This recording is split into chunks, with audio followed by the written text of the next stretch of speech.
আপনাদেরকে সতর্ক করি, রাত্রিকালীন সময়ে কিছু কাজ আপনারা করবেন না কখনো। যে কাজগুলো রাত্রিকালীন সময়ে যদি আপনি মুখোমুখি হন, আপনাকে কিছু পরিকল্পনা উদ্যোগ সিদ্ধান্ত গ্রহণ করতে হবে এগুলো থেকে বাঁচার জন্য।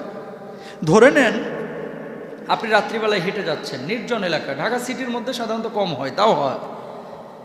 বারবার মনে হচ্ছে পেছন থেকে কে যেন আমাকে ডাকছে, পেছন থেকে আমাকে কে যেন ডাকছে, অথবা কেউ আমাকে ফলো করছে, আমাকে অনুসরণ করছে, আমার পেছন দিয়ে আমাকে কেউ যেন অনুসরণ করে হেঁটে হেঁটে আসছে, মনে হয় কি হয় না?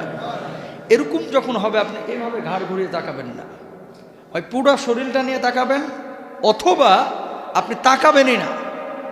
কারণ এই ধরনের ঘাড় ঘুরিয়ে তাকানোর পরে অনেক মানুষ স্ট্রোক করে। কারণ কি? সে আতঙ্কিত হয়ে যায়, মনে হচ্ছে যে কেউ তাকে থাবা মারলো। এগুলো হচ্ছে বদজিনের আসর।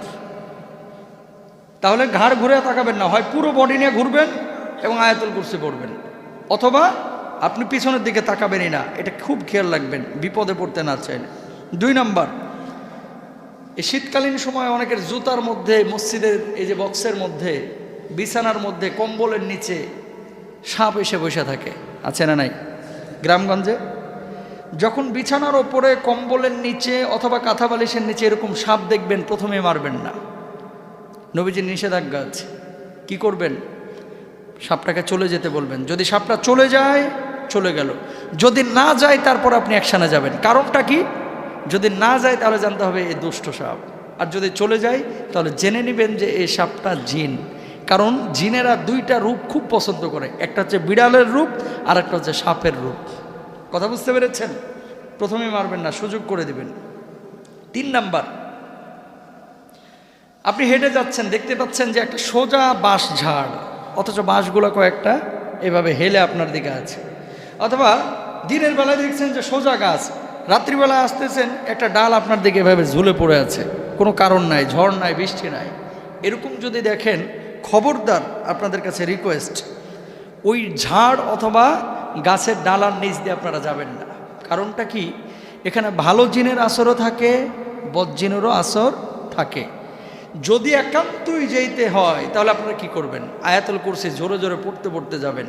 এতে করে যদি বদজিন থাকে এখান থেকে দূর হয়ে যাবে। আল্লাহু আকবার বলেন। গভীর রাতে অনেক সময় শুয়ে থাকবেন, দেখবেন জঙ্গল বা বাড়ির আশপাশে যদি নির্জন এলাকা থাকে, মনে হবে যে আপনার নাম ধরে কে যেন ডাকতেছে। হয় কি হয় না? যারা সাফার, যারা দেখেছেন, যারা শুনেছেন, তারা বিশ্বাস করবেন। এরকম হয় যে আপনার নাম ধরে ধরে ডাকছে। প্রথমেই গেট খুলবেন না। যদি 3 বার ডাকে, আপনি খুব সতর্কতার সাথে আগে আয়াতুল কুরসিটা পড়ে নেবেন, তারপরে জানালা খুলে অবজার্ভ করবেন, এরপরে বাইর হবেন। নতুবা কি হবে? বের হয়ে গেলেন, 1 ডাকের পরে বদজিনের আসর হবে, শয়তানের কুমন্ত্রণা হবে, আপনার উপরে বাতাস লাগবে, আপনি ক্ষতির সম্মুখীন হবেন। এটা খেয়াল রাখবেন, এগুলো জিনদের কাজ। 5 নম্বরে, যদি দেখেন যে গাছের উপরে কেউ কিছু একটা অবস্থা টের পাচ্ছেন, যে একটা অস্তিত্ব বসে আছে, মানুষের মতো, কখনো বাঘের মতো, ভাল্লুকের মতো, অথবা অন্য কোনো আকার আকৃতির মতো, দ্বিতীয়বার তাকাবেন না, মাটির দিকে তাকায় চলে যাবেন। 6 নম্বর, ঘরে ঢুকেছেন, ঢোকার পরে দেখছেন যে আপনার মতো কাউকে আপনি দেখেছেন। হয় কি হয় না? ঘরে ঢোকার পরে আপনি দেখছেন যে আপনার মতো একজন কি চেয়ারে বসে আছে, অথবা মনে হচ্ছে যে বিছানার উপরে কে যেন শুয়ে, আপনার বাবার মতো, আপনার মতো। আতঙ্কিত হবেন না। কি করবেন? আপনি চোখটা বন্ধ করে ফেলেন, চোখটা বন্ধ করে জোরে করে একবার আয়াতুল কুরসি পড়ে ফেলেন, দেখবেন যে এই ভয় কেটে যাবে এবং যদি জিনের আসর থাকে দূর হয়ে যাবে। আল্লাহু আকবার বলেন। রাতে বাম কাত হয়ে ঘুমাবেন না, ডান কাত হয়ে ঘুমাবেন। অনেকে দেখবেন চিত হয়ে ঘুমায়, বুকটা নিচে, নিতম্ব উপরে, আছে না নাই? যত আপনি চিত হয়ে ঘুমাইবেন, বদজিনের আসর তত আপনার উপরে বেশি আসবে। কারণটা কি? এই সূরতটা, এটা একটা মানে নেকেট চরিত্রের সূরত, ঠিক কিনা? ওই যে চিত হয়ে শোয়া, এভাবে শুবেন না। এগুলো জিনরা পছন্দ করে, কিন্তু আল্লাহ পছন্দ করেন না, নবী পছন্দ করেন না। এক কাত হয়ে শুবেন। খারাপ স্বপ্ন যদি দেখেন, 3 বার থুতু নিক্ষেপ করবেন। আশা করছি আপনি এই কষ্টের সম্মুখীন হবেন না এবং রোগে আক্রান্ত হবেন না। আচ্ছা, তারপরে আরেকটা বিষয়, সেটা হচ্ছে পানিতে গোসল করতে নেমেছেন, দেখা গেছে নিচ থেকে কে যেন পা টানছে। আসলে কিছুই নাই, কে যেন পা টানছে। পানির মধ্যে অনেক সময় জিনের আসর থাকে, নিচে বসবাস থাকে, এরা মানুষের সঙ্গে দুষ্টামি করে। যদি এরকম হয় তাহলে একটা আল্লাহু আকবার বলে চিৎকার দেবেন। কি বলবেন?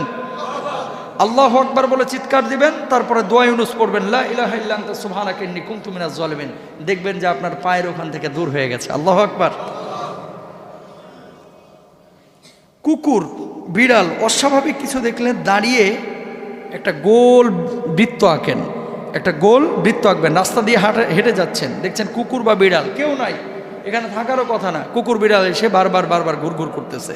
আপনার সন্দেহ হয়েছে এটা কি আসলেই কুকুর বিড়াল নাকি অন্য কিছু, তাহলে গোল একটা দাগ দেবেন। কি দিবেন? দাগ দিয়ে ওই বৃত্তের মধ্যে দাঁড়াবেন, দোয়া ইউনুস পড়বেন, আল্লাহ তাআলা মুক্ত করবেন।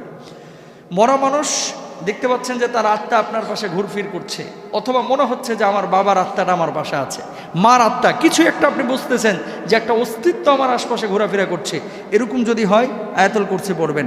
আয়নায় রাত্রিবেলায় বেশি মুখ দেখবেন না, কারণ এখানে একটা ঘটনা ঘটে।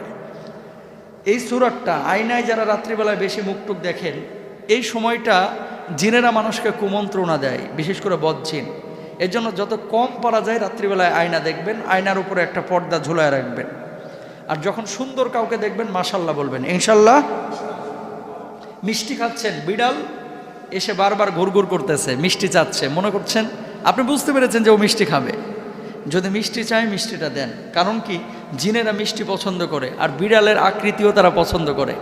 যদি দেখেন বিড়াল বারবার ঘুরঘুর করছে আর আপনার মিষ্টি খাওয়াকে ডিস্টার্ব করতেছে, পায়ে মুখ দিচ্ছে, পেছনে মুখ দিচ্ছে, হাতে মুখ দিচ্ছে, তাহলে মিষ্টি একটা দিয়ে দেন। যদি খাওয়ান আপনার ক্ষতি হবে না, আর না খাওয়াইলে যদি মারধর করেন ক্ষতির সম্ভাবনা আছে, এটা মাথায় রাখতে হবে। গর্ভবতী মা বোন যারা রয়েছেন মাগরিবের সময় বাইর হবেন না, রাত 12টার সময় বাইর হবেন না, খুব দুপুরবেলা বাইর হবেন না। এই 3টা সময় জিনেরা বেশি বিচরণ করে। কথা বুঝতে পেরেছেন? মা বোনদেরকে এটা জানায়া দেবেন। বেশি রাগ করবেন না, রাগ হচ্ছে আগুনের বৈশিষ্ট্য। মাটির বৈশিষ্ট্য কি? নমনীয় হওয়া, বিনয়বত হওয়া। কথা বুঝতে পেরেছেন? বিনয়ী হওয়া। রাগ যদি বেশি উঠে যায় বসে যান, অজু করে ফেলেন। যখন আপনি রাগারাগি বেশি করবেন তখন দুষ্ট জিন ওখানে আরও ওয়াসওয়াসা বেশি দিবে। এই জন্যই রাগের মাথায় মানুষের কুবাইতে পারে। যে মানুষটা কুবাইতেছে উনিও বলে এরপরে যে আমি কেমনে কুবাইলাম ভাই আমি জানি না। কথা বলেন না কেন? রাগ যখন উঠে যায় মাইয়া মাথা ফাটায় এলাইছে, অথবা বউয়ের হাত ভাঙিয়ে ফেলছে, নাউজুবিল্লাহ বলেন, জায়েজ নাই। এমন মায়ের মারছে পোলাটারে একেবারে আঙ্গুল ভাঙিয়ে ফেলাইছে, এরপরে আড়ালে যায় কাঁদতেছে, আয় হায় আমি মারতে পারলাম এইভাবে। তার মানে কি জানেন? আসলে যখনই রাগটা উঠছে ওই বদজিন ওখানে বসছে, এর মাথাটাকে মস্তিষ্কটাকে নষ্ট করে এই আকামটা করে ফেলছে। এই জন্য তার হিতাহিত জ্ঞান হারায় গেছিল, ঠিক কিনা? এই জন্য রাগ যখন উঠবে সাথে সাথে কি করবেন? বসে যাবেন। বসে যে যদি দেখেন রাগটাও কমতেছে না, অজু করে ফেলেন। যদি তাও না কমে শুয়ে যান, দেখবেন রাগ উধাও। আল্লাহু আকবার। প্রিয় ভাইরা আমার, বিপদ আপদের সম্মুখীন আমরা সবাই হই, কিন্তু এই সমস্ত বিপদ আপদের সম্মুখীন হইলে মায়ের হয় কিন্তু শব্দ হয় না। কথা বলেন না কেন? মায়ের হয় শব্দ হয় না, বুঝেন নাই? জ্বর হলে ডাক্তার ধরা পড়ে, মানে ডাক্তার ধরতে পারে। মাথা ব্যথা হলে মাথা এই আপনার পরীক্ষা নিরীক্ষা করে ধরতে পারে। হার্ট কিডনি ডিজিজ হলে এগুলো পরীক্ষা নিরীক্ষা করে ধরা যায়। এই সমস্ত দুষ্ট জিনের চক্রে যারা পড়েছে ডাক্তারের কাছে গিয়ে বলে কিছু পায় না, কোনো রোগ ধরা পড়ে না। কিন্তু যার ভেতরে আক্রান্ত হয়েছে বা যার ভেতরে ইফেক্ট করেছে সেই জানে এগুলোর জ্বালা কত। কথা বুঝতে পেরেছেন? এই জন্য এগুলো হচ্ছে কোরআনের চিকিৎসা। আপনারা এগুলো মানার চেষ্টা করবেন। আল্লাহ কবুল করুন, বলুন আমিন। এই যুবক যারা আপনারা আজকে আছেন, আপনাদেরকে একটা কথা, এই যে সুন্দর সুন্দর জিনিসগুলো আপনাদের সামনে বলতেছি, কোথা থেকে বলতেছি? কোরআন হাদিস থেকে বলতেছি, নবীজির কথা থেকে আমরা কোট করছি। কথাগুলো সুন্দর না? এই কথাগুলো যদি আপনারা মানেন, লাভকে আমার আছে নাকি আপনার আছে? আপনাদের লাভ আছে। আর আমি সবটা পাবো কি? আপনি যদি